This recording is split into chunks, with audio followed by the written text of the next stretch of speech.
تعبتوا من متابعة شاشات التداول طول اليوم والليل؟ في الشرح ده هنكتشف سوا إزاي نبني المساعد المالي الذكي بتاعنا. تخيلوا كده لو في تطبيق ذكي بيراقب الأسواق بالنيابة عننا 24 ساعة في اليوم 7 أيام في الأسبوع حتى وإحنا نايمين.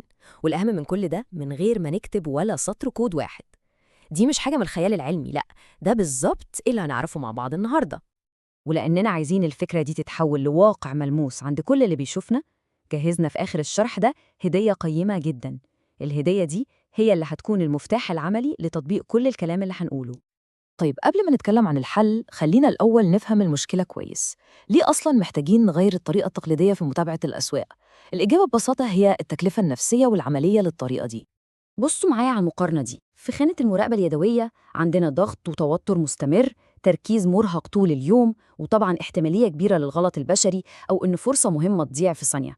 لكن شوفوا في المقابل، النظام الآلي بيدينا راحة بال، شغال طول الوقت من غير تعب، قراراته كلها مبنية على أرقام وبيانات دقيقة، والأهم إنه بيبعت تنبيه فوري في نفس اللحظة اللي بتظهر فيها الفرصة. وهنا بقى بيجي دور الأتمتة كحل عبقري. الأتمتة دي مش مجرد أداة تكنولوجية. الوصف الأدق ليها إنها المساعد الرقمي الشخصي بتاعك اللي شغال عشانك على مدار الساعة.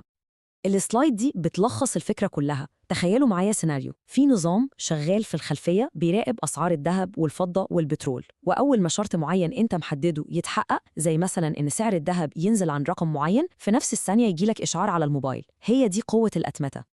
طيب عشان نعمل كل ده بنحتاج مكون أساسي اسمه ال API أو EPI. ببساطة شديدة ال API ده هو المترجم أو الوسيط اللي بيخلي البرامج والتطبيقات المختلفة تفهم على بعض وتتبادل المعلومات بشكل منظم. وأحسن تشبيه عشان نفهم ال API هو تشبيه الجرسون في المطعم. تخيلوا إن التطبيق بتاعنا هو الزبون اللي قاعد على الترابيزة وبيطلب أوردر، والسيرفر اللي عليه بيانات الأسعار الحية هو المطبخ.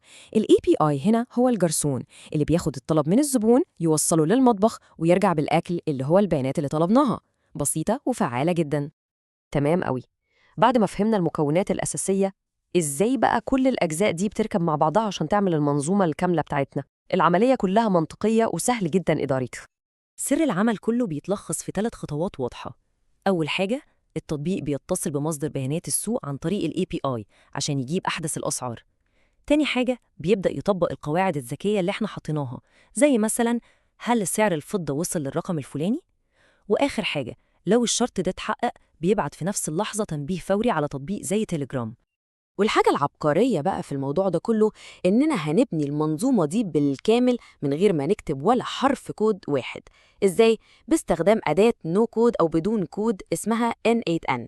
الأدوات دي بتخلينا نربط الخطوات دي ببعضها بشكل مرئي كأننا بنلعب بمكعبات بالظبط.